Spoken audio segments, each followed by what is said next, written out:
Hello students, in the last lecture we have discussed regarding the ribosome, and today we will be discussing with the last component of the prokaryotic cell, that is DNA. So let's begin. DNA is also known as the genetic material or hereditary material of the cell. Why it is known as the genetic material? Why? Because it is having the memory of the past.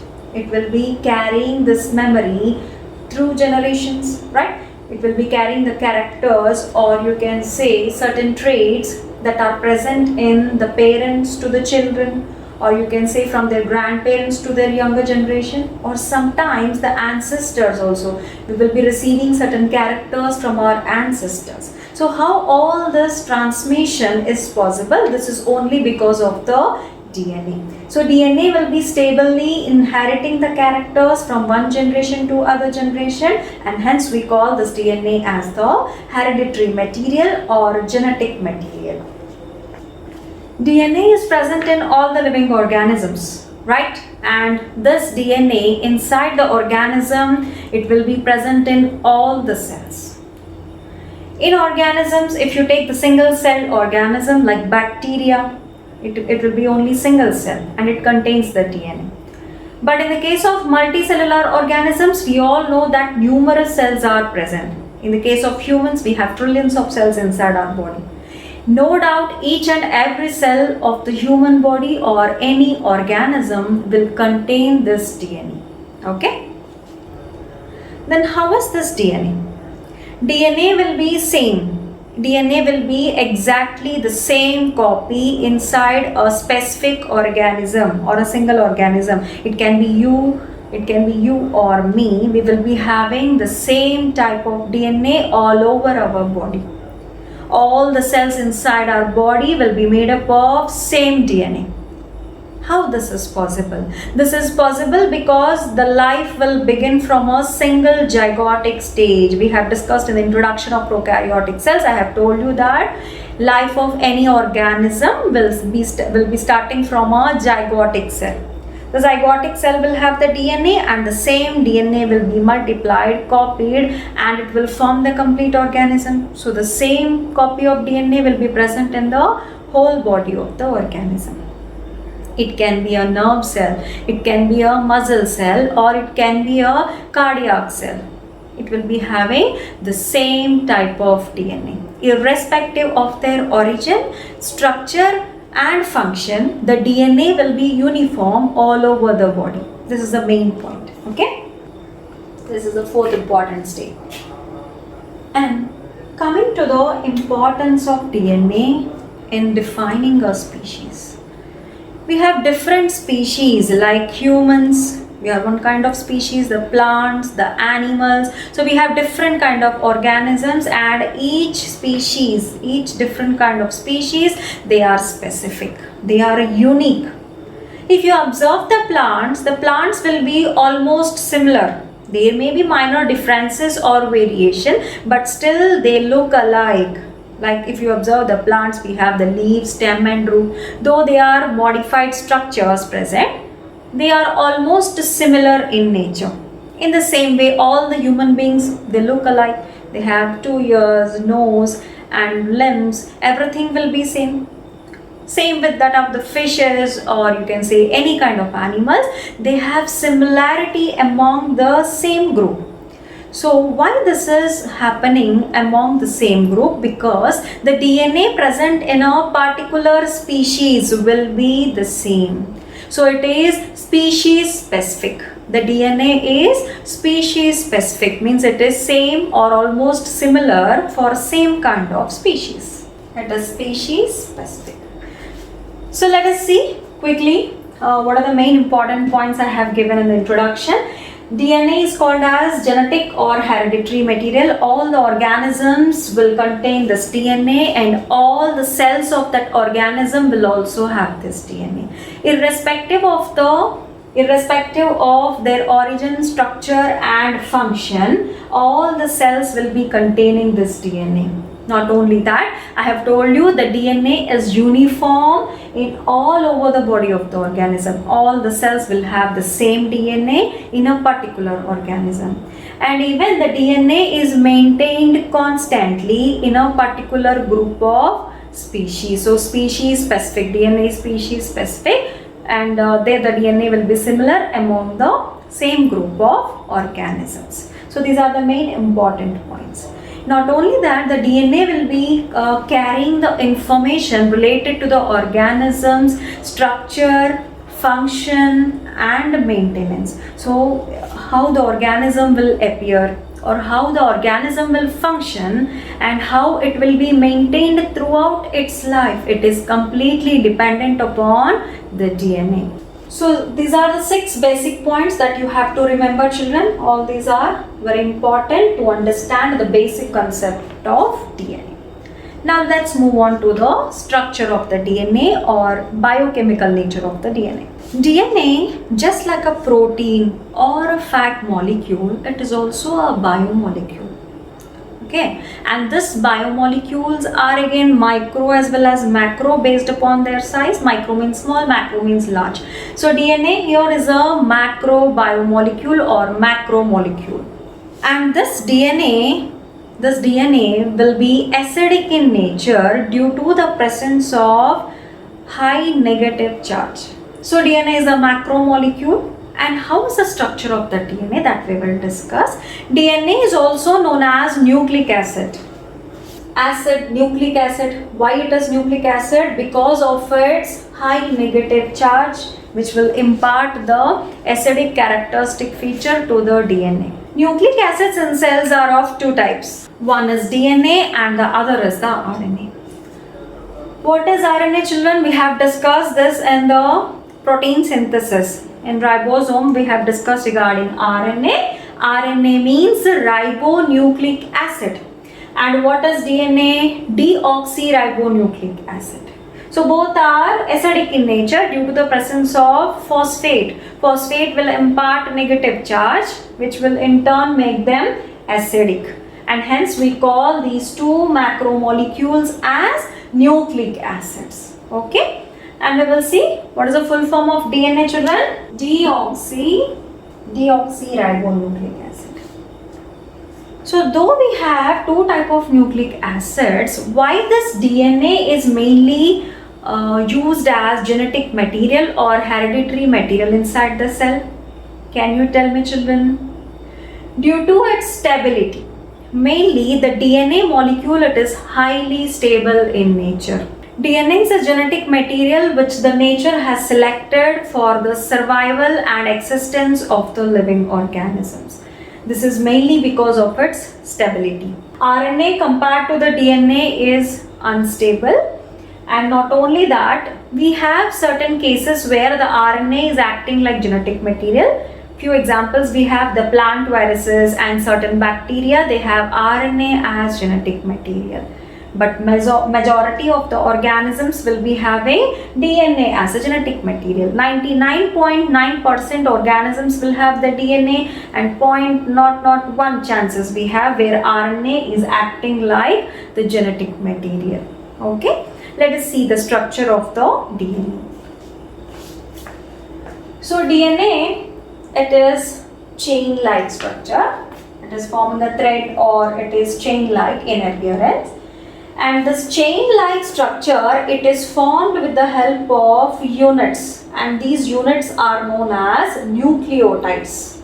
Okay, so they are made up of units.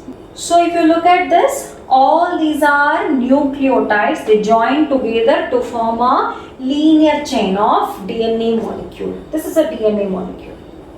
Each nucleotide, it is made up of 3 components again. 3 important components. Each nucleotide in turn is made up of a sugar, a phosphate and a nitrogen base.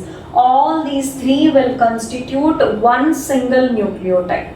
So in this way, how many nucleotides are there here? All the nucleotides will have the same structure, and they will bind together to form a chain length of DNA molecule. We will see the structure here, children. We have the sugar, Here is the phosphate, and here again we have, this is the nitrogen base, and this is the sugar, and here we have phosphate. So here P represents phosphate, and this is nitrogen base, and this is sugar. All these three will be forming this nucleotide. And here, how many nucleotides are present? Approximately, if you take the case of the human cell, 3 billion nucleotides will be forming this DNA. So let's see how this DNA will be present inside the cell. We will compare the size of DNA with the cell size. Before going to discuss with the cell size and the DNA size, there is another important point, children. If the DNA is present in a single chain, we call such DNA as single-stranded DNA, like this. Okay, so this is single-stranded DNA.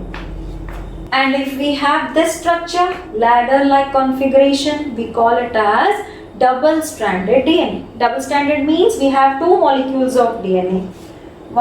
This is one linear chain, and this is the second linear chain. Both of them were jointed. Again, they are interlinked. Okay, this type of DNA is known as double-stranded DNA. It is called as double-stranded DNA. In short, we call it as dsDNA. And this is single-stranded DNA. In short, ssDNA. Okay, so double-stranded DNA, and this is the single-stranded DNA. All these are nucleotides. In turn, they are connected with each other, giving a ladder-like configuration. Okay, so this is the DNA, forms of DNA. And next, coming to the examples where you can see this single-stranded DNA, we have certain bacteria and viruses, where you can see the single-stranded DNA. What about this double-stranded DNA? Double-stranded DNA, it is present in eukaryotes, eukaryotic organisms. Prominently, they are seen in this eukaryotic organism. Majority of them will show this, and even certain bacteria will be having the double-stranded DNA. So mainly we'll be seeing this type of structure, and rarely we see this structure. Okay. So now we will see the cell size, which is compared to the size of the DNA. We all know the prokaryotic cell range. It will be around 0.3 micrometer to 5 micrometer. 0.3 micrometer in mycoplasma, the minimal size, the smallest known prokaryotic cell, and we have 5 micrometer around for the bacterial cell, right? So this is 0.3 micrometer to 5 micrometer. Then what about the size of the DNA here? The DNA is around 1 millimeter. So if you observe, the cell size is around 0.3 to 5 micrometer in range, and we have the DNA size, which is 1 millimeter. If you compare the size of the DNA with the cell, what do you observe here, children? Here we will be observing the size is far greater. It is far greater than the cell size. Then how this DNA, it is accommodating into the cell? How this is possible? That we will discuss later.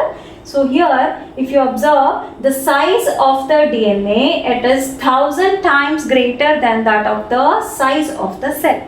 In the same way, we will observe with the example that we will take in the case of human. In humans, we have the cell range that is around 100 micrometer.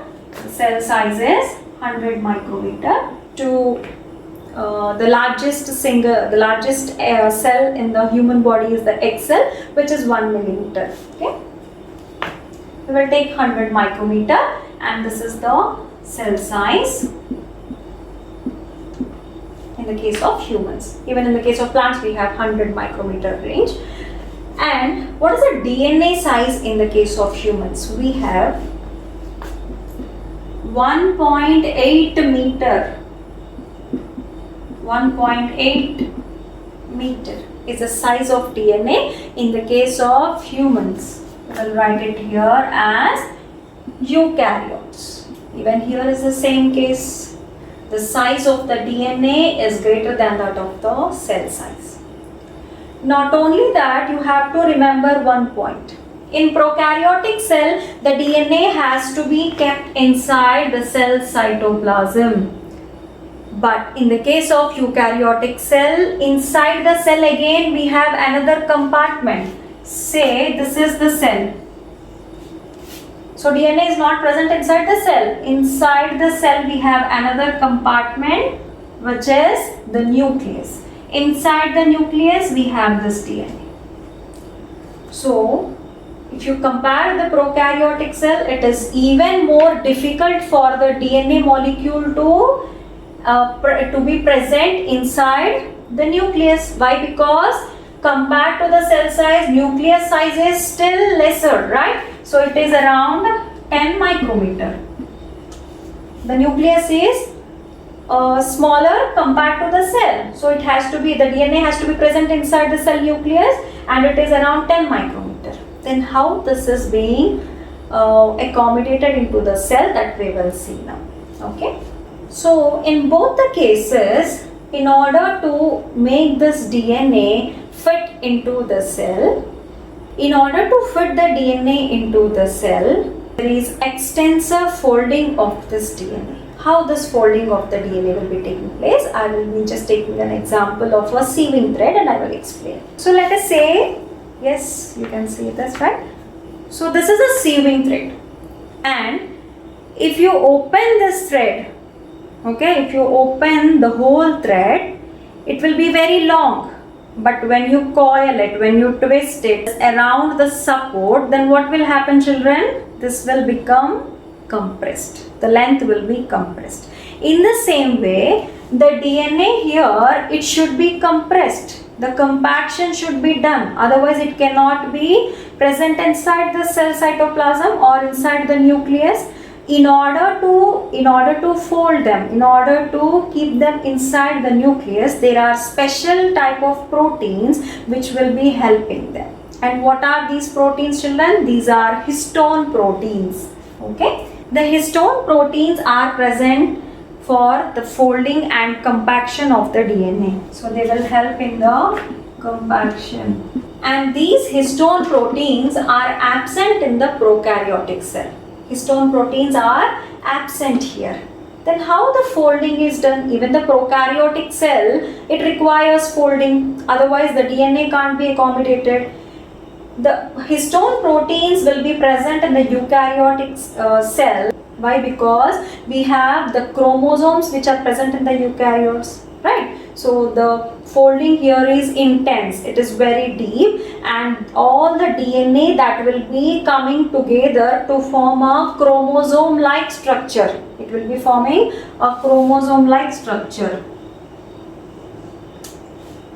Okay, all the DNA will be folded many times and it will be coiled around the skeleton, that is histone proteins will be present in the center around which this DNA will be completely coiled, and this will form a compact structure which is known as chromosome. This is chromosome. But in the case of prokaryotic cell, we don't have any chromosome, but still the coiling of DNA is present. And here the proteins that are helping in the primary folding, you can say primary folding, these proteins are known as non-histone proteins. These are known as non-histone proteins. In short, we call it as NHP, that is non-histone proteins are present. And here we have the histone proteins. In eukaryotes we have histone, and in the prokaryotes we have non-histone proteins.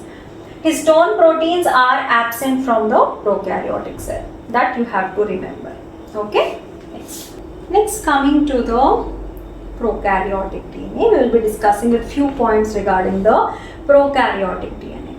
In prokaryotes, the DNA is also known as genophore, or it is also known as incipient nucleus, or it can also be called as bacterial chromosome. So where this DNA is present in the prokaryotic cell, if you observe, this is a cell cytoplasm, and here we have this amorphous matrix. It is gel-like substance, the cytoplasm, where you have enzymes, organelles, everything is present. Along with that, we have the DNA molecule. And this DNA molecule, it will be present in a, if you observe under the microscope, this region where the DNA is present, it will appear dark. Why it is appearing dark? Because of this DNA, which is tightly coiled, when you drop a dye, in order to observe under microscope, we have to color the cells. We'll drop some dye.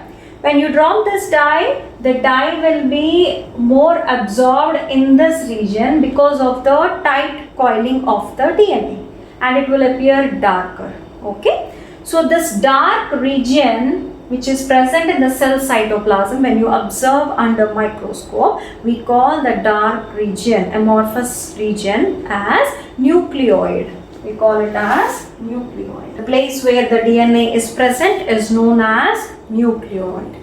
And the DNA, I have given the terms, children. The DNA or the genetic material in the prokaryotic cell is also known as genophore, incipient nucleus, or bacterial chromosome. It is not giving the structure of chromosome, but still, as it is having only one copy of the DNA, we simply call it as bacterial chromosome. Then how this, what is the shape of this DNA? The DNA will be circular in fashion. Okay, so in prokaryotes we have double-stranded circular DNA. So this is how it look like. So here we have two strands, means double-stranded, and it is almost circular, and these two ends will be jointed together. There are no free ends here. They both are jointed end to end, and it will give the circular DNA. And you have to remember, children, majority of the prokaryotes, they will have double-stranded DNA, and hence I have written double-stranded circular DNA. Then what is the case of eukaryotes? I have told you there, in the case of eukaryotes, we have chromosomes. And how are the chromosomes? The chromosomes are linear. This is linear shape. Linear chromosome means linear DNA. So here we have ends, and which are free ends. Okay, so they are not jointed together, or they are not combined together like the bacterial chromosome. They are free. The ends are free here.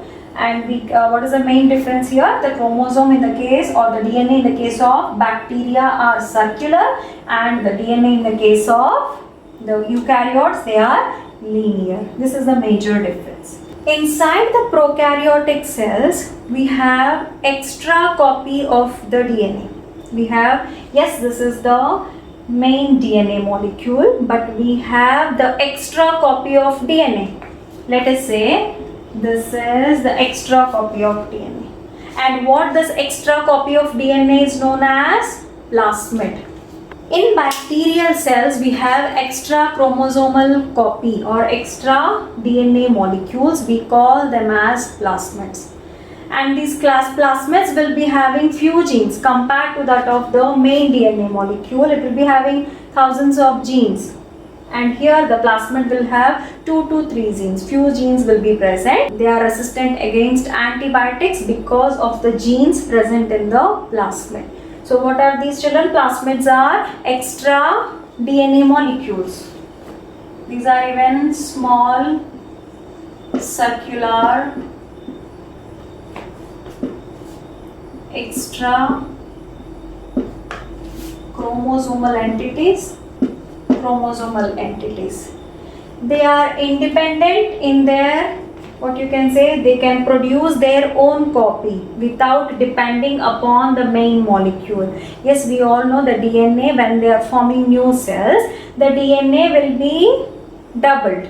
Then it is shared into the 2 cells. In the same way, the plasmids are also doubled, and they will be shared into the new cell. New molecule of the plasmid will be passed into the new cell. So independent of this main DNA molecule, the plasmid DNA molecule will be replicating, or you can say it will be multiplied, and it will be passed into the new bacterial cell. Okay. So this is independent of main copy of DNA. Okay. Not only in the replication. Replication means production of the new copy. Not only in the replication but also in the expression of characters. It will be having certain genes, so it will show some characters, and these characters are independent of the main molecule. The expression will be independent. Okay. Or replication and expression of characters. So we all know the genes will be giving certain characters. Where are the genes present? In the DNA. Okay. So this DNA molecule, when it is expressed, it will form some character in the organism. So what this DNA will do, the main molecule will be giving certain characteristic features and the plasmids will be having a different characteristic features. Okay. So from this plasmid, which type of characteristic features are mainly seen in the bacteria? I have told you that they are mainly giving antibiotic resistance. Okay. Plasmids. So plasmids contain antibiotic resistance genes. Okay. So this is regarding your plasmid. So this is the end of your prokaryotic cell. So we have finished with each and every component of the prokaryotic cell, and in the next lecture I will be discussing with the differences between prokaryotic as well as the eukaryotic cells. Okay. Please like, share and subscribe my channel.